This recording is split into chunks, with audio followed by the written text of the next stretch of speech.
भारत के इतिहास ने बहुत ही विनाशकारी युद्ध देखे हैं, जिनमें से एक है झेलम या हाइडेस्पिच का युद्ध। यह युद्ध यूनानी आक्रांता सिकंदर और भारत सम्राट पोरस के बीच 326 ईस्वी पूर्व हुआ था। तो आइए जानते हैं भारतीय इतिहास को नया मोड़ देने वाले इस युद्ध के बारे में।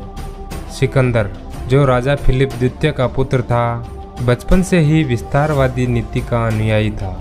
अपने पिता की मृत्यु के पश्चात सिकंदर 20 वर्ष की अल्पायु में ही मकदूनिया का शासक बन गया और अपने गुरु अरस्तु के मार्गदर्शन में सिकंदर विश्व विजय पर निकल पड़ा।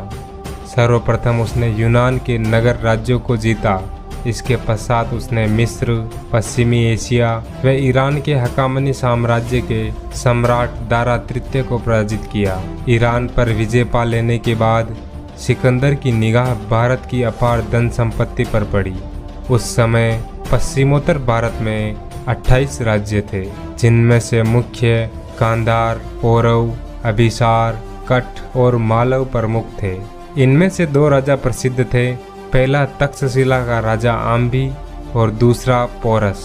यह दोनों राजा सिकंदर को आगे बढ़ने से रोकने में सक्षम थे, लेकिन इन दोनों की आपसी शत्रुता के कारण तक्षशिला के राजा आम्बी ने देशद्रोही बनकर सिकंदर की मदद का फैसला किया और जब सिकंदर खैबर दर्रे को पार करते हुए भारत पहुंचा तो तक्षशिला के राजा आम्बी ने उससे युद्ध करने के स्थान पर बहुमूल्य उपहार भेंटकर सिकंदर का भारत में स्वागत किया और भारत विजय के लिए आवश्यक सहायता का आश्वासन भी दिया। आम्बी ने सिकंदर को अपने पड़ोसी राज्य पोरस पर आक्रमण करने के लिए प्रोत्साहित किया, क्योंकि पोरस से उसकी शत्रुता थी। राजा पोरस ने सिकंदर की अधीनता के प्रस्ताव को ठुकराते हुए मातृभूमि की रक्षा के लिए युद्ध का ऐलान किया और झेलम नदी के तट पर अपनी विशाल सेना को खड़ा कर दिया। झेलम के दक्षिणी तट पर सिकंदर ने भी अपना शिविर स्थापित कर दिया। उस समय बारिश का मौसम होने के कारण झेलम नदी में बाढ़ आई हुई थी। ऐसी स्थिति में सिकंदर की सेना झेलम नदी को पार नहीं कर सकती थी। राजा पोरस की यह सोच उनको युद्ध के विपरीत परिणामों की ओर ले गई। इसी बीच सिकंदर की सेना ने झेलम नदी में एक टापू को ढूंढ लिया, जो पोरस की सेना से ओझल था, और सिकंदर की सेना की एक टुकड़ी ने झेलम पार कर ली, जिसका नेतृत्व स्वयं सिकंदर कर रहा था। इस टुकड़ी को रोकने के लिए राजा पोरस ने अपने पुत्र के साथ 2000 सैनिकों को भेजा, जो बड़ी वीरता के साथ लड़ते हुए शहीद हो गए और कुछ ही देर में सिकंदर और पोरस की मुख्य सेना आमने सामने खड़ी हो गई। पोरस की सेना में विशालकाय हाथियों को देखकर एक बार तो सिकंदर और उसकी सेना भयभीत हो गए। जब यह युद्ध शुरू हुआ तो हर कोई पोरस की सेना को लड़ते हुए देखकर दंग था।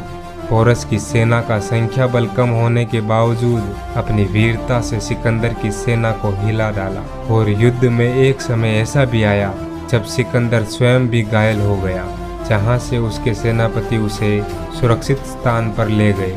पोरस के पास अश्व सेना और सेना का संख्या बल कम होने के कारण युद्ध के अंत समय तक सिकंदर के सेनापति ने पोरस को बंदी बना लिया। कहा जाता है कि जब राजा पोरस को सिकंदर के समक्ष पेश किया गया, तब सिकंदर से पोरस ने पूछा, बताओ तुम्हारे साथ कैसा व्यवहार किया जाए। तब राजा पोरस ने इसका उत्तर दिया, जैसा एक शासक दूसरे शासक के साथ व्यवहार करता है, वैसा व्यवहार मेरे साथ भी किया जाए। इस बात से खुश होकर सिकंदर ने राजा पोरस का संपूर्ण साम्राज्य वापस लौटा दिया और दोनों में गहरी मित्रता हो गई। इस युद्ध की जानकारी हमें यूनानी साहित्यों से मिलती है, लेकिन चीनी व ईरानी साहित्य इस युद्ध का परिणाम कुछ और ही बताते हैं। उसमें बताया गया है कि सिकंदर की इस युद्ध में पराजय हुई थी। इसी कारण सिकंदर मगध राज्य पर आक्रमण नहीं कर सका और वहीं से वापस लौटना पड़ा। आपको क्या लगता है? कमेंट में ज़रूर बताएं और ऐसे ही रोचक वीडियो के लिए चैनल को सब्सक्राइब कर बेल आइकन को ज़रूर दबाएं।